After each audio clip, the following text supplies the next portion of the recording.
Hey everyone, Mike from vSwitch0 here. So in front of me, I've got a very nice VESA local bus 486 system, and this is the machine I've been putting together for my daily use gaming rig. And if you check the video description, you can find part 1 where I go over the parts for that system and what I plan to put together. But I've been so focused on this machine here that I really didn't have time to put anything together for the overclocking build-off that's going on. But hey, I love 486s, and I've got this great platform here that's nice and stable. It's already on the test bench. I've been swapping CPUs around, so I figured, hey, why not do some overclocking on this system? I haven't actually done any overclocking with this machine yet, so I figured it's a great opportunity to try out some new things.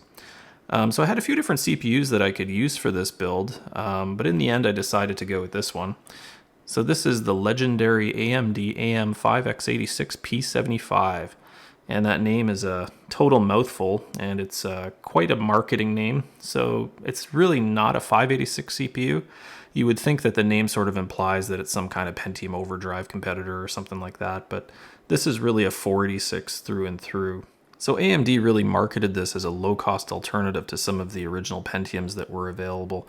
And, you know, Pentium 75 that's mentioned here, even though it doesn't sound like a terribly high-end chip, was very, very fast compared to 486s. So it's really no small feat for a 486 CPU to come anywhere near Pentium 75 performance levels.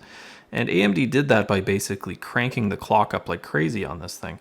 So unlike the sort of high-end 486s that were out at the time, like the DX4, they basically just took clock multiplication to the next level. So rather than using a 3x multiplier, they went to 4x. And they gave this thing an incredible 133 megahertz overclock, which is just amazing for a 486. So if you had a later 486 board, you could potentially use one of these and, you know, buy yourself some time without having to upgrade to a Pentium. So you'd think that a chip that's really pushing the 486 architecture like this one does to its max would, you know, be very short on overclocking headroom. Usually the top end chips, you know, they're really trying to squeeze out every last bit of performance that they can. But that's really not the case with the 5x86 here. These are actually excellent overclockers, which is kind of surprising given how high the clock is already for a 486. So most of these that I've seen can hit 160 megahertz without too much difficulty, and they don't even really need extra voltage to get there, which is the incredible part. So my system here, being a VESA local bus platform, really can't push the front side bus too high. VLB cards like my video card here, which is a Western Digital card, they don't really behave too well once you start going above 33 megahertz. Some of them will run okay at 40, but 50 megahertz is a really, really difficult thing to achieve on a VLB system. And I know that mine here really won't work at all at that speed. So if yours does, quite often you'll have to introduce all kinds of wait states and increase latency, loosen up timings and things like that just to get it to run stable. So it's not really all that achievable. Some of the later PCI platforms that had proper dividers to keep the PCI frequency within spec can overclock these a lot better. But in my situation here, I'm basically going to target a 40 megahertz goal. That'll give me a 160 megahertz total clock, which would be really amazing if I can achieve that. And yeah, I'm hoping that I can do that without having to back off timings and things too much. I spent a lot of time tuning this system, so I've got it down to like 0 wait states, really tight timings for the cache, and things like that. So I don't want to have to sacrifice too much on that front just to get some extra performance out of the CPU. So we'll see how it does. So the motherboard I'm going to use for this is the ECS UM4981 AIO. It's a VLB board released, and I think it was mid-1994. It's a really solid board, and it's based on a really great UMC chipset. But again, 1994, so this is really before you know, the AMD chip came out. And it does support newer 3.45 volt CPUs, but really only the sort of first generation ones like the Intel DX4, for example. It really doesn't officially support even the Cyrix DX4, which came out a little bit later. So it doesn't mean it won't work with this CPU. It's just probably going to need a little bit of extra tweaking to get there. So the one unfortunate thing about the UM4981 is that the Phoenix BIOS that it runs has some issues with write back level 1 cache. So I haven't been able to get a single CPU with write back level 1, including Cyrix, Intel, and even this AMD chip to run. It just is totally unstable. There is a hacked version that you could run, but I had some problems with that as well. So I think for this test today, I'm probably just going to settle for right through level 1 cache, unless of course I get some extra time. We'll see. I don't want to say anything yet, but if we do, it'll be a nice pleasant surprise, and maybe I can squeeze a little bit more performance out of it. All right, so let's get this CPU installed. So the first thing I'm going to do is just get the system up and running with a 33 megahertz frontside bus. I don't want to get all adventurous and start overclocking right away. One thing to keep in mind, of course, always be careful with 486 CPUs. The notched corner does have a keyed corner that it should match to. This socket doesn't actually show. Usually there's like a little white triangle or something, but in my case, it's the actual corner where the lever is. So I'll just make sure that it's in that orientation. I think one of the pins might be a little off. It usually goes a little hard to get into the socket. So anyways, that's good there. Now this CPU does require active cooling. I do have a 486 clip-on one, but this one's a little easier to deal with. This is just a socket 370 cooler that I have. I'm just literally going to let gravity hold it in place. I mean, it runs warm compared to a 486, but definitely not to the standards of anything modern. I just have a 92 millimeter Noctua fan here. I'm going to place this in such a way that it provides some airflow to the heatsink, but also more importantly to the voltage regulator here. This linear voltage regulator has a tiny little heatsink, and it does get very, very hot in operation. So I want to make sure that this is cooled properly. So that should be enough from the cooling perspective. The other thing I just wanted to point out here, so this little jumper block of 3 jumpers here is where the front side bus speed is set. And it's silk screened on here what the various combinations will give you. The board does support everything from 25 to 50 megahertz. Good luck trying to run 50 megahertz though. But yeah, we'll start at 33, which is all 3 closed. So that's the way it's set right now. The other thing I wanted to point out is this big bank of jumpers right here. So there's many different combinations that can be put in place here for different CPU types. It's actually silk screened right over here in between the ISA slots. There's a lot of different settings. Or you can visit the Ultimate Retro page for this board, and there's lots of information there as well. Right now you can see there's actually just a single jumper. I'm not sure if you can see that, but this is the most simple config. Basically it's set just for a 486 DX266. Well, I say DX266, but any DX2. This is really the configuration you'd want. I did try messing with like DX4 configs and stuff like that, but really this basic setup seems to work best for this CPU. So that's what we'll go for. Anyway, let's get this system powered up, make sure it works, and see what we get for some baseline benchmarks. So you can see it posted, no problem. So that's great. The CPU is not detected properly here, but that's often the case with this board, so I'm not worried about it. I've got a benchmarking mode here where it just loads all the minimal sort of stuff that's required. And let's run check CPU and just see what we get. And yeah, here's our first problem. So it knows that it's an AMD chip, but the clock speed is definitely wrong. It's running at 100 megahertz instead of 133 megahertz. And that's because the clock multiplier is wrong. It's 3 instead of 4. So we're going to have to see if there's some way that we can fix that on this board. So after doing a little bit of digging, I think I found a way to get around this problem. And this all sort of stems from the fact that this board doesn't have official support for the AM5x86. So it sees it as a DX4 CPU, and DX4 CPUs use a 3x multiplier. So it looks like the board is trying to force the chip to use a 3x multiplier.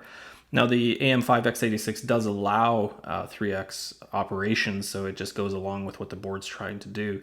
But there is some logic in the CPU itself that will actually switch over to 4x mode if it detects that it's running in 2x mode. So that sounds a little backwards because, you know, we want to use a 4x multiplier and we're going to set the board to 2x. But that should fix the problem. There's these 3 jumpers here, JP27, 28, 29, that are of interest. The 27, 28 are just for frequency selection, but JP29 is a jumper specific to DX4s. And if we short this, we should, in theory, force a DX4 CPU to run as a 2x multiplier internally. So I'm just going to short this here. And if all goes as I think it will, when we boot this up, it should automatically switch over to 4x internally on the CPU. So let's see what happens. All right, so you can still see the CPU is detected wrong, but that's okay. I know this board does that all the time, depending what CPU you've got in it. But let's go back to benchmark mode and see what check CPU has to say. And beautiful. So now it's running at 133 megahertz. Well, it says 134, but yeah, close enough. 4 times multipliers. That's exactly what we want to see here.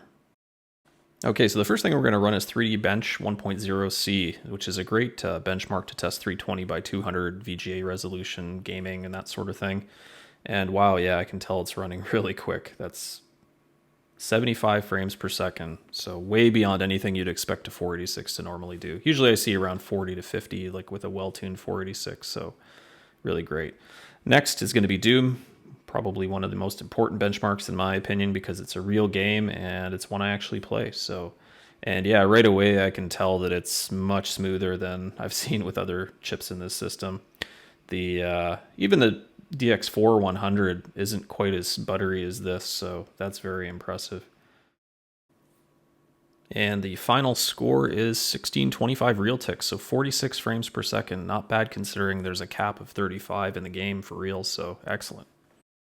And of course, it would not be a really high-end 486 video without at least trying a time demo of Quake, a game that is totally not meant for a 486, probably won't run very well, but nonetheless, it seems to be a benchmark that nobody can escape. So I'm going to go ahead and run it here and see what we get.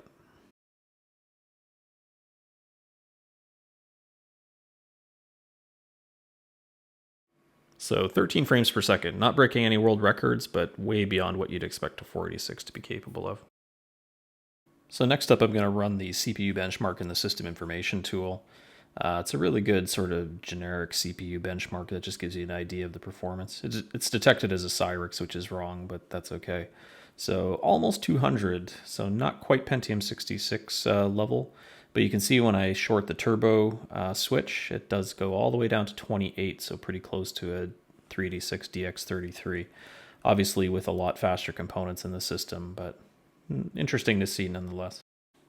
So SpeedSys is another great tool that gives you several different benchmarks you can look at, including your CPU, memory, and even gives you some system information. You can see here that our CPU score is 48.17, which is, if you look at the little legend on the bar chart there, is pretty much right in line with what we'd expect an AM5x86 to do, which is great. And yeah, you can see total memory bandwidth at the top was reported as 89.66, but it gives you more information once the various tests run that you can see in the bottom right-hand corner. So I'll just fast forward this a little bit and we'll see what the result is.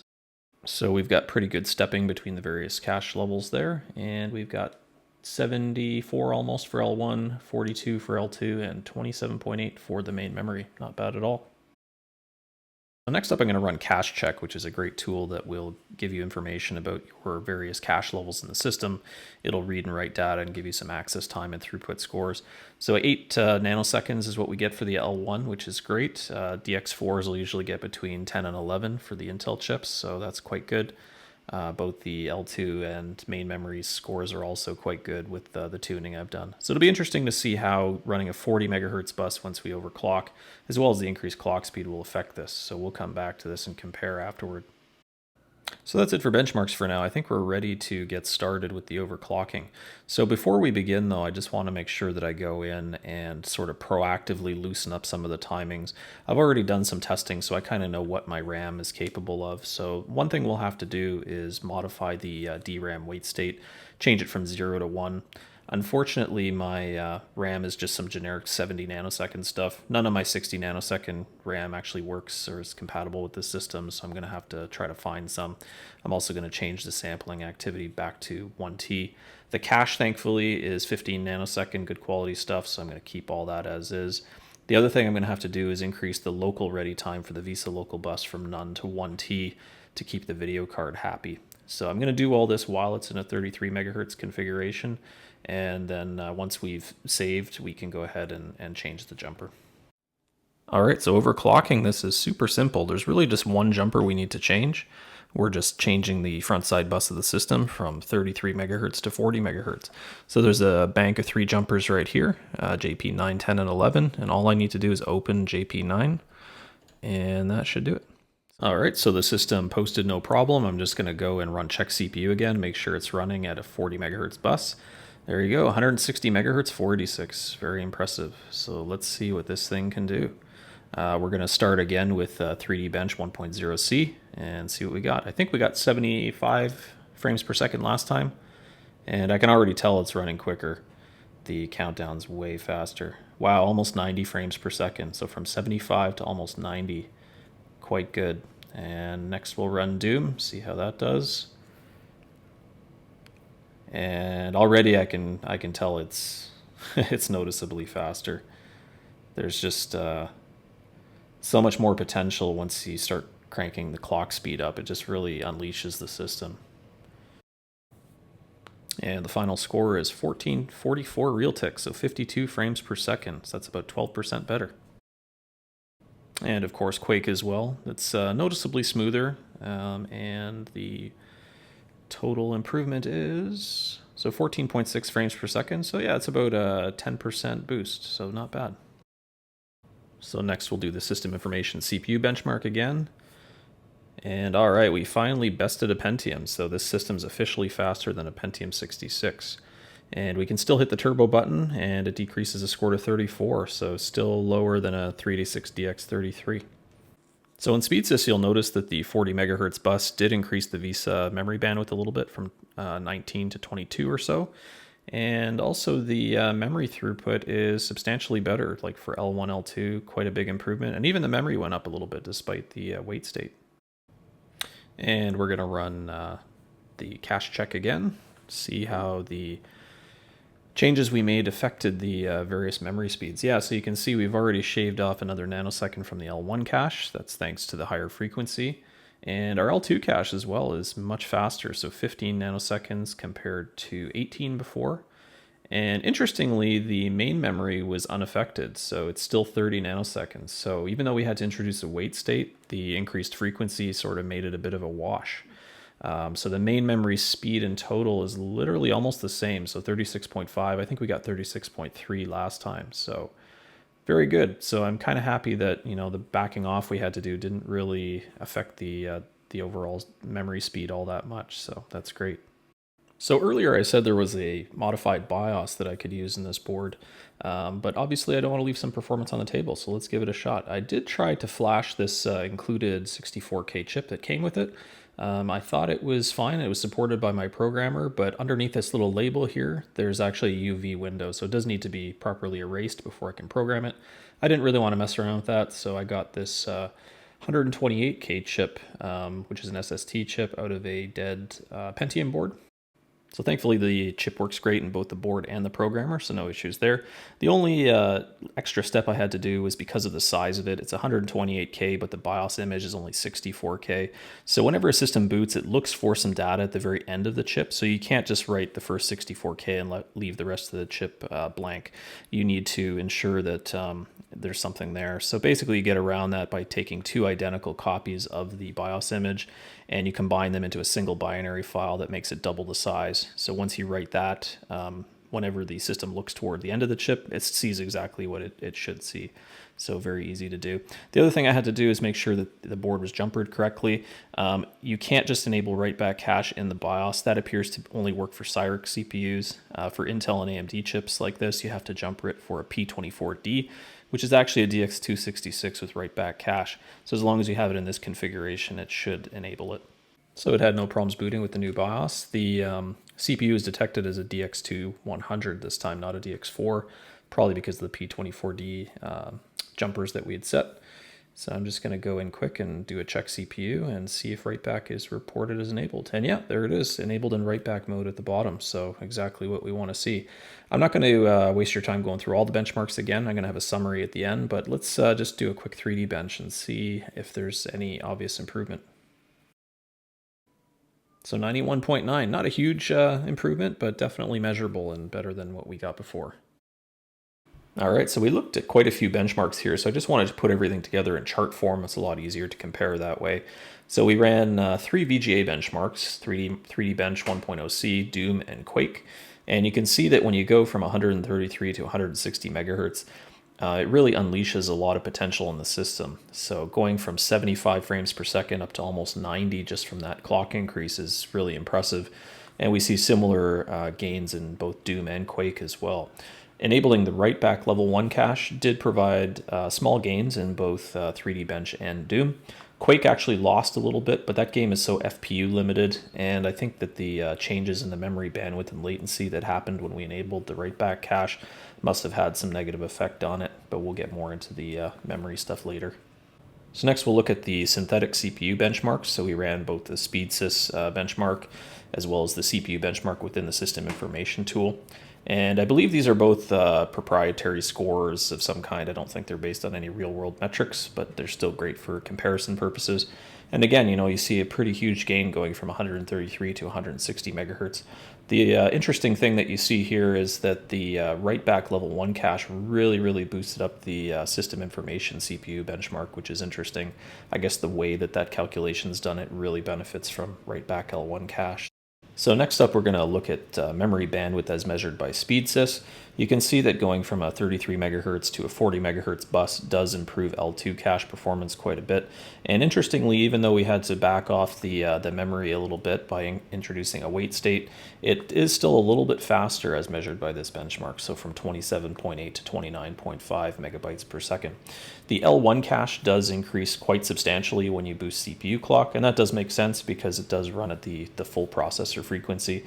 Also, you can see that the write-back L1 cache really improves the L1 bandwidth, going from 88.4 to 128.4 megabytes per second, which is quite substantial.